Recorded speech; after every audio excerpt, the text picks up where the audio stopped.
Hey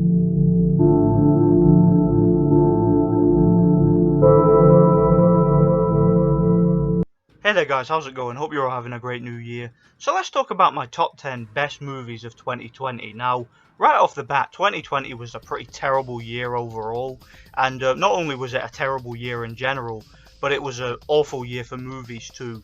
And first of all, I mean, a lot of the movies that were supposed to come out this year didn't because of the lockdown measures and whatnot. And not only that, but a lot of the movies that did come out turned out to be complete and utter garbage. And I would say that the vast majority of movies this year were either mediocre or flat out terrible. And I wasn't even sure if I was going to be able to do a top 10 list here for that exact reason. But thankfully, I was able to find 10 movies that were either pretty good or very good. And there weren't many of them this year. But a lot of the movies that are on this list and on sort of the lower part of the list are just movies that I didn't think were great. But out of all the movies that I saw this year, they were in the top 10 that I liked. So yeah, just right off the bat, a lot of the movies are not going to be great. And again, this is my personal list. If you guys don't agree with me, let me know in the comment section and we'll talk about it. So yeah, let's get stuck in. My top 10 best movies of 2020. So coming in at number 10, we have the movie Cats and Dogs 3. Now this movie just made it on the list, just. It was a toss-up between this and something else.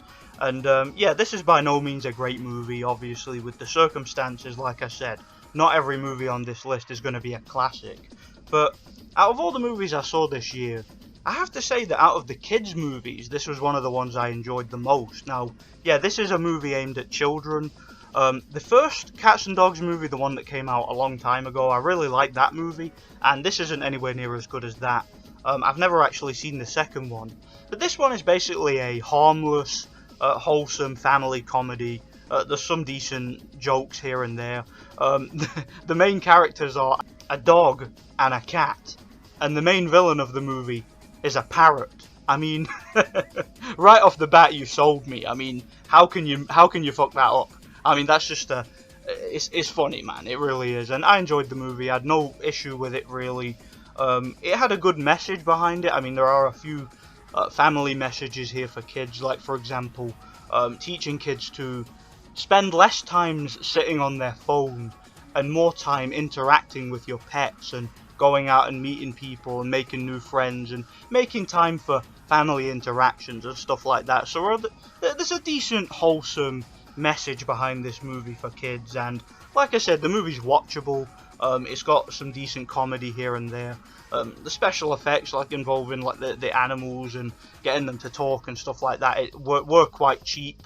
This is a very, very low budget movie compared to the original, but I didn't mind it. I thought it was a decent, wholesome family comedy, and it's definitely a movie that I recommend if you've got children. So yeah, number 10, Cats and Dogs 3.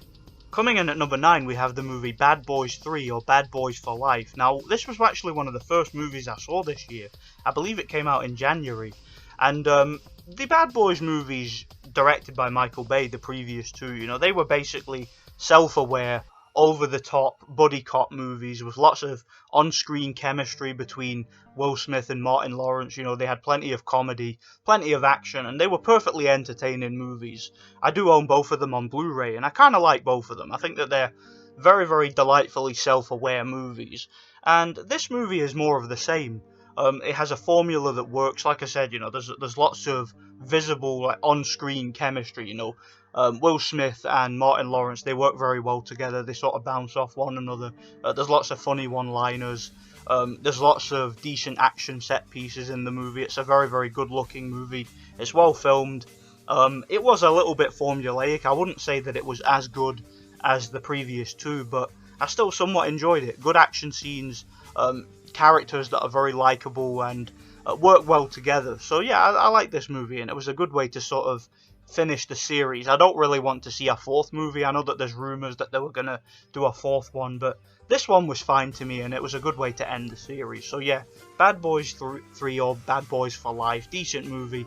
If you like action, buddy cop type comedies, you can't really go wrong with a movie like this. So yeah, coming in at number 9, Bad Boys for Life. Coming in at number 8, we have the movie Savage. Now this was an independent movie from New Zealand that got a very unexpected release over here in theatres. I actually managed to see this one in theatre, and usually movies like this don't make it to theatres here.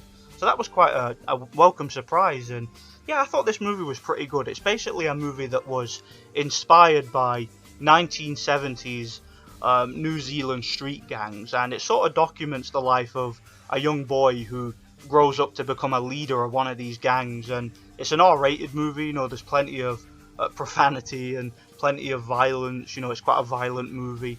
And yeah, I've reviewed this movie when it came out actually, and I got some quite positive feedback. A lot of people seem to agree with me that this was a pretty decent watch, and yeah, I really enjoyed the movie. I almost don't really want to say much more about it. If you want to know what I thought about this movie, check out my review. Like I said, it's a fairly small budget movie, it's an independent movie, and I was glad to be able to see this one in theatre because I really enjoyed it for what it was. The acting was really good, the cinematography and the way the movie was made, and also the pacing of the movie too. It's a very fast-paced movie, and I really enjoyed it. So yeah, coming in at number 8, Savage.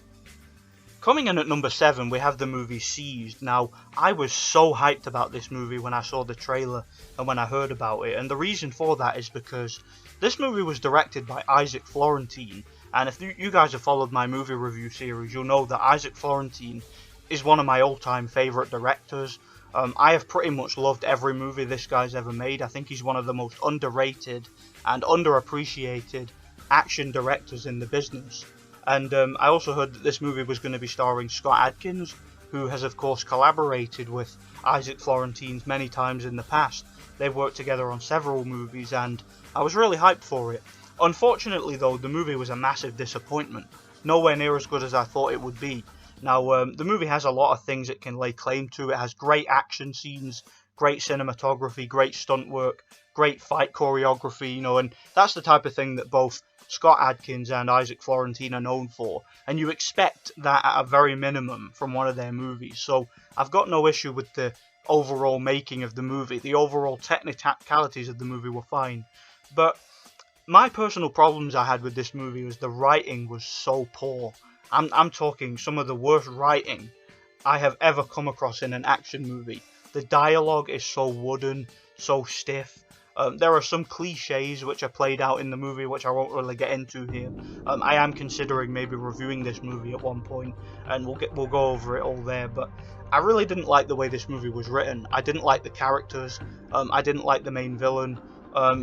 It's one of them movies that has sort of a ridiculous ending where the main villain sort of does a 180 and for no discernible reason whatsoever completely and utterly changes his loyalties. So yeah, Seized was a movie that, whereas I enjoyed it, it definitely is a movie that entertained me. I did not like the characters, the writing, the dialogue, and the overall story of this movie. I wasn't invested in the story whatsoever, and it's a real shame. But the movie still makes it onto this list. It's just that it could have been higher. The reason it's on the list is because, I mean, it's got great stunt work and action. So if you are watching the movie purely for the fight scenes and the action, you'll really enjoy it. So yeah, coming in at number 7, we have the movie Seized. So coming in at number 6, we have the movie Unhidden, starring Russell Crowe. This was one of the most surprising movies of the year to me, because I found this movie to be an absolute blast.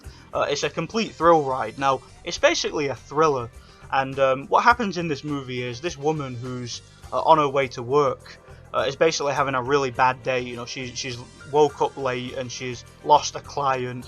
She has to take her kid to school, and you know, she's going through a messy divorce and whatnot. So she's having a really crap time, and her family's falling apart. She's having a really bad day, and she runs into Russell Crowe on the motorway and basically beats the horn at him because he's having an even worse day. And because she refuses to apologize to him, he basically goes ape shit and goes berserk and road rages her, and the whole movie is basically Russell Crowe stalking this poor woman and just driving around all over the place, following her. He steals her phone, he messes up her life, he threatens her relatives, he threatens her family, and it's so funny. This is one of the most unintentionally funny movies I've seen all year. I laughed my ass off seeing this movie in theatre. In fact, I watched this movie twice in theatre. Me and my missus went to see it, and we just couldn't wait to see it again because we were in agreement that this movie was so funny. And it's one of them films where you can't tell in spots where it's whether it's trying to be funny or whether it's trying to be serious but just comes across as funny, and that's what makes the movie so much better for me. Like, there's a scene in this movie where Russell Crowe is basically on the phone to this woman, and she's sort of begging him to stop, and he's just like cracking one-liners and just tormenting her, and it seems as if you were supposed to sympathize with her, and it's one of them movies that you're supposed to sort of see it from her point of view and take her side. But this is one of the few movies where I actually found myself rooting for the villain. I found Russell Crowe in this movie to be so funny and so overly relatable for some reason, and maybe it's just because I've got a really sick sense of humour, but this movie was so funny, and again, it was so thrilling, and I just really enjoyed it. So this is definitely a movie I'm going to watch again, and yeah, it earns its place on this list. So yeah, coming in at number 6, we have the movie Unhinged. Coming in at number 5, we have the movie Honest Thief, starring Liam Neeson, and this was sadly actually one of the last movies that I saw in theatre. I saw this movie right before all the theatres in the UK closed, and they haven't opened since, sadly. So yeah, I was glad to get to see this one when it came out because I really enjoyed it. I thought that this was one of Liam Neeson's best movies in a while. Definitely not one of his best movies that he's ever made. It's definitely no like a Taken or Unknown or Run All Night or The Commuter or one of Liam Neeson's better movies. But I'd say in the past year or so, this is definitely his best movie. It's definitely a lot better than any of the big budget blockbusters that he's done cheesy extended cameos in recent years. I think that this was a decent movie. It basically stars Liam Neeson as a bank robber who meets a woman and sort of becomes repentant. You know, he wants to settle down with this woman, but before settling down with her, he wants to give back all the money he stole, ask for forgiveness, and turn himself in and basically go to prison. And he's hoping that he can get a reduced sentence of like 2 years, something like that, for giving back the money, and cut a deal with the FBI and basically have them go easy on him and be lenient so that he can do his time, be forgiven, and move on with his life and settle down with this woman. But unfortunately, he basically gets set up by the FBI, and it basically turns into like a pure corruption, espionage type thriller, this movie, with the FBI trying to set him up. And it also has quite a few action scenes, and I really enjoyed it. I thought the acting was good, the dialogue and the writing of the movie was quite smart, and I thought it was a decent watch. And I think Liam Neeson gives a really, really good performance. Like, he's kind of got his mojo back. You know, he seemed to really care about his performance in this movie. It wasn't just phoning it in like he was in films like Men in Black, International, and all that crap. He actually cared about his performance here, and I enjoyed it. I thought it was a good movie, and I plan to review it one day. And yeah, coming in at number 5, Honest Thief. Coming in at number 4, we have a movie that I came across completely at random. Now, this was a movie that came out back in March. I believe it came out around about the same time as that movie Bloodshot from Vin Diesel. You remember that disappointing mess of a movie? Because I saw that in theaters, and I don't remember this being listed, but apparently this was out at the same time as that. And yeah, I didn't see the movie until very recently, and I just came across it randomly. And yeah, this was a really, really good movie. It's basically based on a true story of Faith singer Jeremy Camp, and it basically documents when he first met his wife, and you know, when he first married her and whatnot, and basically what happened between them. Basically, his wife was a devout Christian who was really, really into like faith-based music. It was basically a big passion of hers, and that was kind of what brought them together, and how they ended up falling for each other and falling in love and getting married. And very soon after they got together, and even before their marriage, she ultimately ended up with cancer. I believe it was ovarian cancer. And yeah, it basically just documents their struggles, you know, dealing with her illness and how they were able to keep faith through it all. And it's a very romantic movie. It's a very sad movie, a very heartbreaking movie. But what I found really unique about this movie is, despite it being very sad and a bit of a tearjerker, it's a very optimistic movie. With it being, of course, a faith-based movie, it does its best to sort of look on the bright side of death. Basically, and because it's a true story too, this was exactly what happened. Even though his wife had cancer and she was dying, she was able to use it for the better and use it to inspire people. And she ultimately wasn't afraid of death because she believed she was going to heaven. And it was this incident, what happened to his wife when they were both in their early 20s, which kind of kick-started his career, because it then inspired him to go on and write music based on his experience and how he was able to keep faith over it all. And yeah, he became a very, very successful singer-songwriter. And this movie, it doesn't come across as like a vanity piece. Like, it's not about his career as a musician or anything like that, or about his childhood. It goes back to a very, very specific point in his life, which was the turning point, and it only basically documents his story between him and his wife, you know. And so I really like that aspect of the movie, that it felt as if it was focused on what was mostly relevant to the message of the movie. And I thought this movie was beautiful, really underrated. Of course, the critics, the mainstream critics on sites like Rotten Tomatoes and IMDb and whatnot, of course they attacked the movie because of its message. You know, you can't have a movie with a message of positivity and faith and humility and just all the things that are good about us as humans. You know, you have to, you know, in order to get these Rotten Tomatoes and these verified critics on side, you basically have to be a complete and utter demoralized, degenerate piece of shit. And you know, you have to make a movie based on those types of messages and subjects, whereas a positive, uplifting, inspiring story like this, which is based on a true story, was never going to sit well with critics. So it is what it is. But I thought this movie was great. I really enjoyed it. And yeah, this movie was an underrated classic in my opinion. So yeah, coming in at number 4, I Still Believe. So coming in at number 3, we have the movie Extraction, starring Chris Hemsworth. Now, this is without a shadow of a doubt, in my personal opinion, the best performance of Chris Hemsworth's career. And it was directed by the Russos, I believe, who were the people who directed some of the Avengers movies and whatnot. So obviously they have experience of working with Chris Hemsworth. And I've talked in the past about how Chris Hemsworth is one of these actors who often takes the dumbest and most degrading roles possible, which just make a mockery of his acting talents and make a mockery of who he is as a man. But basically, this is a movie that really suits him, and I wish that he would do more movies like this. This is basically a full-on, fast-paced, R-rated, brutal action movie where Chris Hemsworth basically plays a mercenary who's living in India, and he's hired to rescue and extract the son of a crime lord who has been kidnapped by a rival crime lord. And he basically goes in there, he has to take on the military, he has to take on gangs, and he has to basically protect this kid and save his life. And the movie is very, very brutal. It's an R-rated movie. It's got some great realistic practical stunt work, great action scenes, and it's just an absolute blast of a movie. You know, Chris Hemsworth is a big guy who really looks the part in these types of action movies, and he does a great job here. His acting performance is really good. His stunt work, he does a lot of his own stunts, and he does them really well. And I just thought this was a really fun action movie. I actually liked this movie more than the movie Seized, which really surprised me. I wasn't expecting that at all, but I did.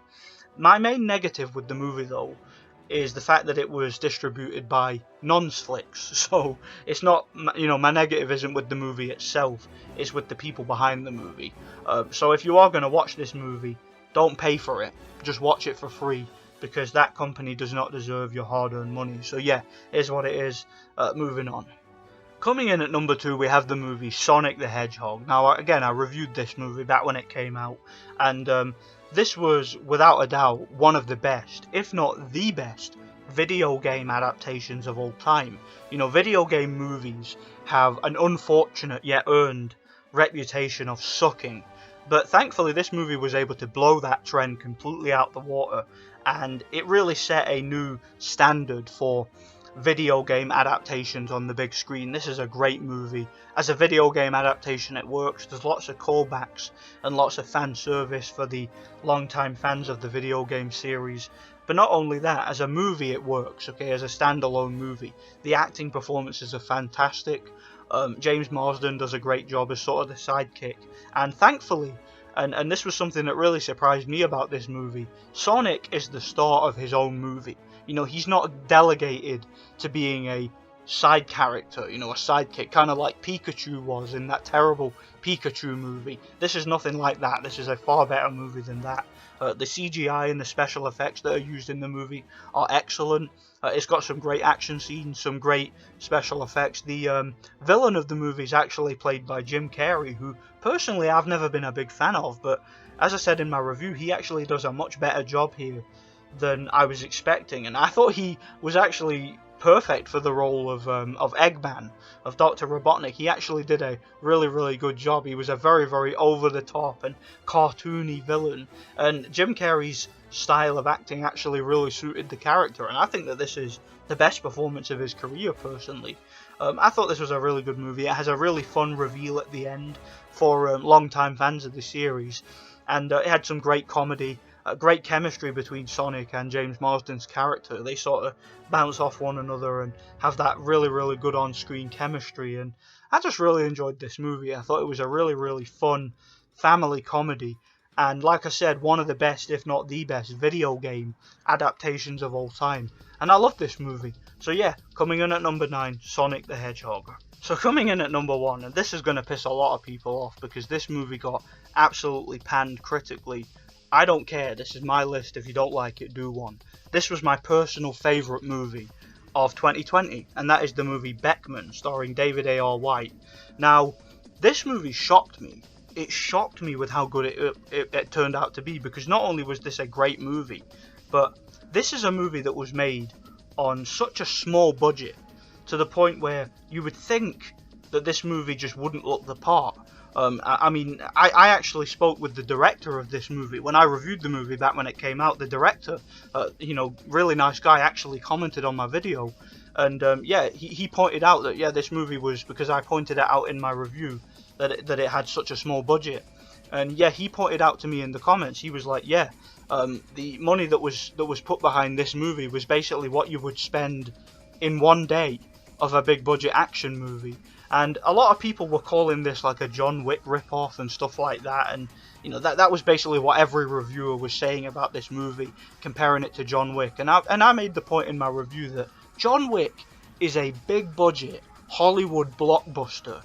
So obviously there are going to be things about that, it's going to have higher production values than this. But I gotta be honest, for a small budget action movie, this movie was fantastic. First of all, the action sequences were the best action scenes I've seen all year, and that includes movies like Extraction and Seized, which both had great action scenes. And that is from a director who is not that experienced with action, and on a much smaller budget.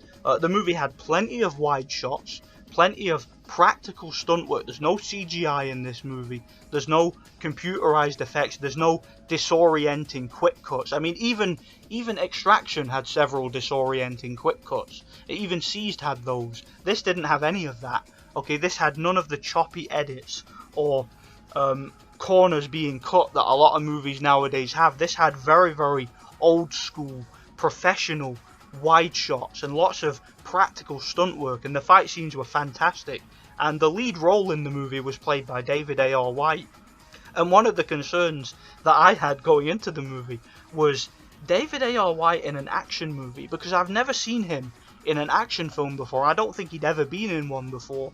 And he actually showed some really legit martial arts skills, and that was what really surprised me, because he does all his own stunts. And like I said, all the action films in this movie are done in wide shots, so you can see the characters' faces, you can see what they're doing, you can see every single little thing they do, whether it's holding a gun or grabbing their opponent's arm and throwing him to the floor. And just all the martial arts in this film and all the stunt work on display was professional, it was legit, and as an action film it was fantastic. This movie was a blast.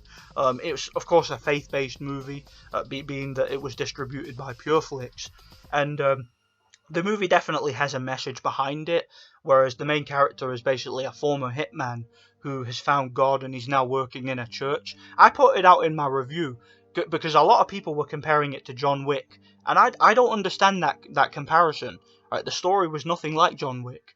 I pointed out in my review that the story of this movie reminded me a little bit more of Hitman 2 Silent Assassin, the video game, because that had kind of a similar backstory to it. The character was a hitman who became basically working in a church, and he was taken under the wing by a priest. That's kind of how this movie starts, similarly to how that game did. So I really like the concept of this movie. It wasn't a John Wick ripoff, okay? It's nothing like John Wick, okay?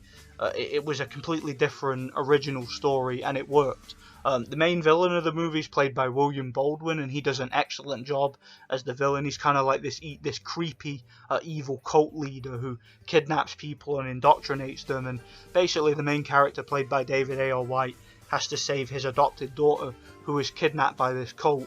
And like I said, there's great action scenes, great stunt work, great cinematography. The acting is great. I mean, particularly from David Ayer White. Not only is he apparently a great action stuntman, because I didn't think that he was going into this movie, but he's always been a very professional and very dramatic actor, and he does a great job here. I love this movie. I think this was the best movie of 2020. I don't care that it has a low budget. I don't care that it got trashed critically. This is my opinion. I love this movie. And yeah, it was the best movie of 2020 in my opinion. So yeah, let me know what you guys think anyway. This is my personal list. If you don't agree, let me know in the comment section. Thanks for watching, and God bless.